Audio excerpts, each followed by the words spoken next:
E aí, gateiros e gateiras, tudo bem com vocês? No vídeo de hoje a gente vai falar sobre um reflexo bem legal dos nossos gatos, o reflexo de endireitamento. Eu acho que vocês já ouviram falar que os gatos sempre caem de pé, independente da situação. Mas será que é bem assim mesmo que acontece? É sobre isso que a gente vai falar aqui nessa aula super bacana. Mas antes de qualquer coisa, antes de eu matar aí a curiosidade de vocês, a gente saber se isso é realmente verdade, eu já vou pedir para vocês curtirem o vídeo, para compartilhar com outros gateiros que vocês conhecem e dar uma olhadinha, ver se vocês estão inscritos nos canais, para vocês receberem esses conteúdos em primeira mão. Combinado? Bom, reflexo de endireitamento é a capacidade que o gato tem de pousar de pé depois que ele cai, né? Então ele vai planar ali na superfície de pezinho no momento em que ele caiu. Isso é verdade, tá? Eles têm essa capacidade. Só que a gente vai entender que não é bem assim. A gente não pode simplesmente achar que tá tudo bem, então sempre vai dar certo. Ele nunca vai se machucar por conta disso. Tem reflexões importantes aí pra gente fazer. Mas como é que o gato tem essa capacidade? Vocês também ouvem, a gente fala, né, na linguagem comum do labirinto, né? De repente vocês tiveram crise aí de labirintite já, ou conhecem alguém. O labirinto é uma estrutura que está lá dentro do nosso ouvido interno. A gente chama ele, né, ele é conhecido, na verdade, como sistema vestibular. A gente tem, o gato, o cachorro, todo mundo tem essa estrutura. São pequenos tubos, são 3 tubos, tá? Que tem líquido dentro. Então, o que que acontece? Quando a gente movimenta a cabeça, né? O gato mexe a cabeça tanto para as laterais, para cima, para baixo. Essa estrutura vai se movimentar, mas o líquido que está lá dentro não vai.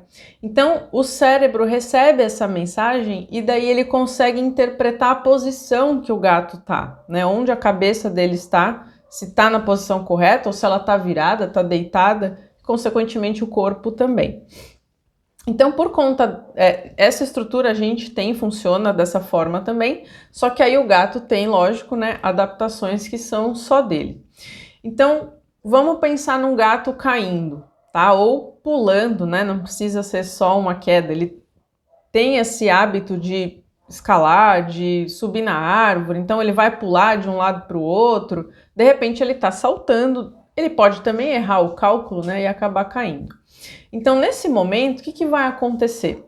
Vai mudar a posição, né, da cabeça desse gato e essa mensagem vai ser interpretada ali pelo cérebro. Isso é muito rápido, questão de décimos assim de segundos, ele já vai começar a virar a cabeça, tá? Então ele tá caindo ali, a cabeça dele já vai se posicionar para virar e enxergar o chão. E aí ele continua esse movimento do corpo. Como o nosso gato é extremamente flexível, né, tem a coluna aí muito bem flexível, ele consegue fazer esse movimento aos poucos. Então a cabeça vai rodando, a parte da frente do corpo e depois o final, tá? Como se fosse uma ondinha mesmo. Quando esse gato vira todo, né, então ele fica olhando ali para baixo, né, para a superfície onde ele vai pousar, ele também vai abrir os membros. Depende da altura que esse gato estiver caindo. Se for mais alto, ele vai ficar com os membros para a lateral, né, esticadinhos. Conforme ele vai chegando perto do chão, ele vai arquear um pouco a coluna, vai botar esses membros para baixo e as pernas dele vão ficar todas esticadas, né, bem esticadinhas.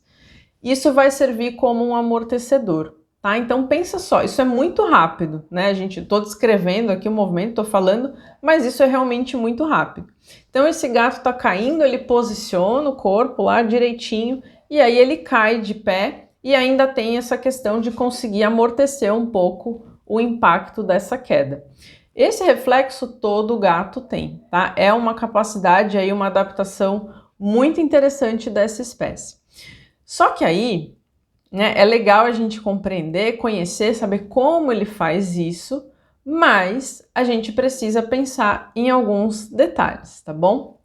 Por mais rápido que seja esse reflexo, ele vai precisar de pelo menos uns 3 metros para conseguir ficar na posição certa para cair. Então, se esse gato está caindo de uma altura mais baixa, Pode ser que ele não tenha esse tempo. Então, ele não vai conseguir terminar o movimento e aí ele vai cair de qualquer jeito. E pode sim se machucar, né? Pode ter lesões mais graves. Digamos que esse gato esteja caindo de uma altura mais alta, de uma altura maior, né? A altura mais alta não funciona. De uma altura maior, tudo bem, ele vai ter tempo para endireitar e cair ali do jeito certo. Só que aonde ele está pousando também, né? Qual é a superfície, como é que é o chão ali, que estrutura que tem ali embaixo, né? Que textura, que material tem ali para que ele pouse. Então, essa superfície também pode ser lesiva aí para o nosso gato. Ou seja, é verdade sim que eles têm essa capacidade, não significa que em 100% das situações ele vai conseguir, né, consertar essa queda, mas não dá para a gente considerar também que ele sempre vai se virar, que ele sempre vai ter noção e que nunca pode acontecer um acidente grave, esse gato se machucar e até morrer.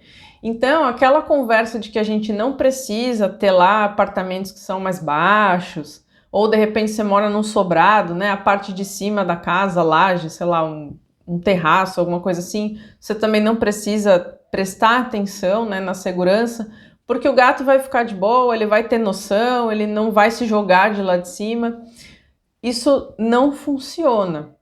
Lógico que o gato não vai se jogar de lá de cima, mas pensa só, ele pode estar tomando um solzinho ali, descansando, ele está numa área, né, que está aberta em cima, está no terraço ali da casa, mas está aberto em cima, ou ele está na sacada do apartamento. E ele está ali tranquilo, de repente passa um passarinho ali, uma pomba, alguma coisa. Gente, esse gato tem, né? Ele é um predador que está sempre ali ligado. Ele vai ver um movimento, ele vai ver uma possível presa, por que não? Ele não vai tentar dar um pulo ali, dar um salto para pegar. Ele não tem noção de onde ele está, né? De como é aquela estrutura. Então pode sim acontecer um acidente. Ele pode pular por acidente, ou ele pode tentar, né? Tá indo de um lugar para o outro e realmente cair, tá? Então não contem com isso, não contem que sempre vai dar certo e o gato nunca vai se machucar, então a gente não precisa pensar nessa questão de segurança. A gente tem uma casuística aí, né, principalmente em cidades, né, em centros urbanos, de quedas. Tem sim casos em que os gatos caem aí de uma altura maior e realmente eles têm lesões mais leves, ou eles têm as lesões que são características, a gente chama de síndrome aí do gato paraquedista. Ele vai passar por cirurgia, a gente consegue, né, no geral, resolver e esse gatinho fica bem. Mas a gente não precisa correr esse risco, né, expor o gato a essas questões e ficar aí, de repente se machucar, sentir dor. Não tem necessidade da gente deixar ele passar por isso, não é? Então, vamos pensar aí na nossa casa, vamos melhorar a estrutura dela, colocar objetos estáticos para ele poder subir, descer, escalar de forma segura. Pensem aí na questão das telas e olhem, né? Mesmo que vocês moram num apartamento baixinho, num sobrado, olhem para fora, né? Para o que vocês precisam prestar atenção e cuidem desse gato. Fechado? Espero que vocês tenham gostado. Compartilhe esse vídeo aí com outros gateiros e até o próximo.